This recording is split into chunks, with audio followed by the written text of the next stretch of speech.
আমি দেখো ধরো কি করছস তুমি? হ্যাঁ আমি আয় পড়ছি না, এখন দেখো কি করি আমি।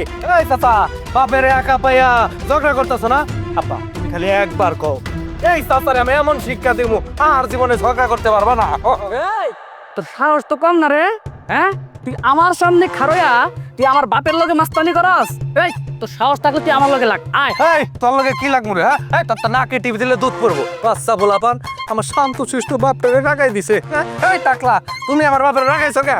এই আমার বাপে যদি টাকলা হয় তোর বাপ কি? তোর বাপের মাথা ভর্তি কি চুল? আর তোর বাপ কি পীর আউলিয়া দুধে দেওয়া তুলসী পাতা রে? এ তো বুইরা খাড়াইস, এর লাগে তো যত ঝামেলাটা বাদে। তুমি কিন্তু শুধু শুধু বড় মামারে দোষ দিতেছো। বড় মামা হইলো মাটির মানুষ, উনি নিজে থেকে কোনোদিনই ঝগড়া করতে যাইবো না।